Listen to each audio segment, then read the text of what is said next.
राधे राधे भाई लोग, ध्यान देना है। यह है तुम्हारा सवाल नंबर 3, एक्सरसाइज है 12.3। तो मुद्दा समझो, कहता कि है आकृति 12.21 है, जो है आकृति तुम्हारा दिया हुआ है और इस आकृति का नाम है 12.21, ठीक है ना। कहता है 6 अंकित भाग का क्षेत्रफल ज्ञात कीजिए। और इसमें 6 अंकित भाग कौन है, हम तुम लोगों को थोड़ा सा पेंट करके दिखाते हैं, इस पर ध्यान देगा। ये देखो, ये है तुम्हारा 6 अंकित भाग, बुझा कि नहीं बुझा। ये जितना है तुम्हारा, ये है 6 अंकित भाग। इसी का कहता है कि अपने लोगों को कौन चीज निकालना है, क्षेत्रफल, ठीक है ना। जो शेष बचा हुआ है, कोई तकलीफ है तो बक सकता है, बकेगा कि अच्छा नहीं बकेगा, चल ठीक है। ये जितना दूरा पेंट किया ना, उसका निकालना है कौन चीज, क्षेत्रफल। और मुद्दा समझो, हम जो कहना चाहते हैं ज्ञात कीजिए। कहता है यदि एबीसीडी की भुजा 14 सेंटीमीटर, एबीसीडी की भुजा कौन सी है, 14 सेंटीमीटर। इसका मतलब है कि ये भी 14 है, ये भी तुम्हारा कौन सी है, 14 है।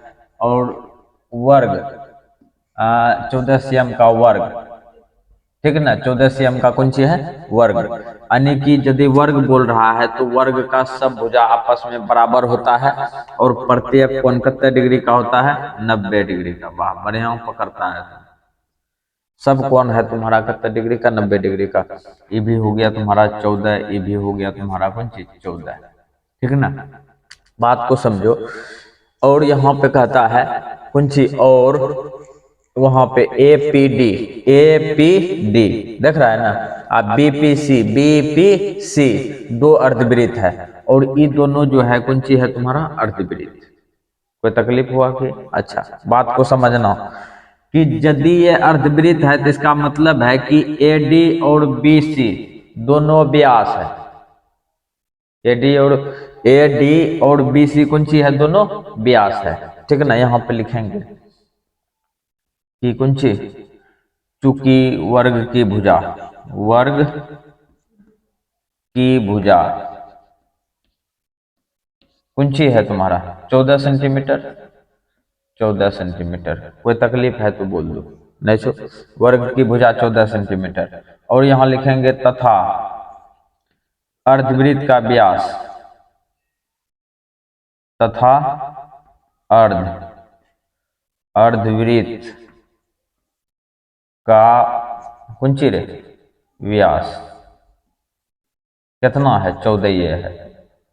कोई दिक्कत है कि, व्यास 14 है। इसका मतलब है कि अपने लोग यहाँ पे डी बराबर लिख सकते हैं, खुल्लम खुल्ला 14 सेंटीमीटर नहीं लिखेगा।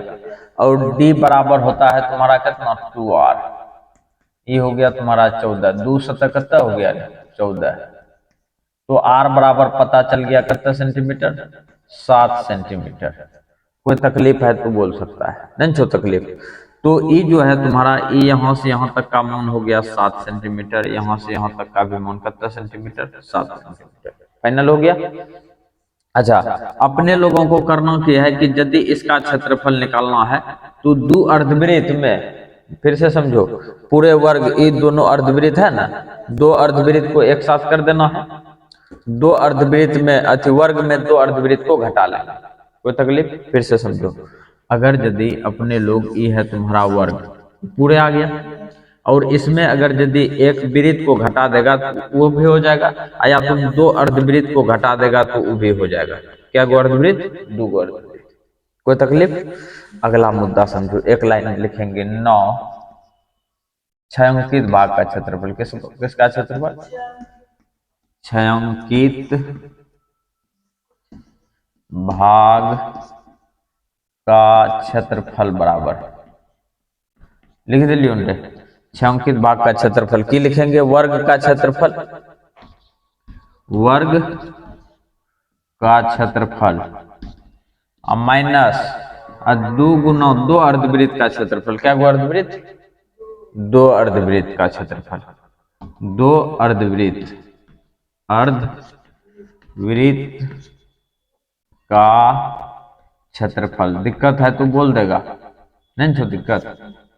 क्षेत्रफल मुद्दा समझो, वर्ग का क्षेत्रफल हो गया भुजा स्क्वायर, न होगा। वर्ग का क्षेत्रफल कौन सी हो गया, भुजा का होल स्क्वायर, माइनस 2 गुना अर्धवृत्त का क्षेत्रफल पाई r स्क्वायर बटा कितना हो गया, 2। ये टू टू कट गया लप लप करके, मुद्दा समझो। और ये देखो तुम्हारा कौन सी है, भुजा, भुजा है तुम्हारा 14 सेंटीमीटर, है ना क्लियर। यहाँ दे देगा 14 का स्क्वायर माइनस, और दो दो तो कटिए गया है, 22/7 पाई का मान, और गुना आर का मान है 7 गुना 7। दिक्कत हुआ कि एक साथ कट गया, दिक्कत नहीं है। अब इसको देखो मिटाते हैं, अपने लोगों को चाहिए 6 अंकित भाग, तो देखो कैसे आता है। 14 का स्क्वायर हो गया 196 माइनस 22 7 गुना 14 4, 7 गुना 14 15।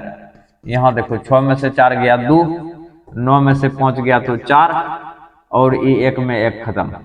ये हो गया तुम्हारा cm स्क्वायर, मतलब शेष बचा भाग का जो है क्षेत्रफल है 42 cm स्क्वायर।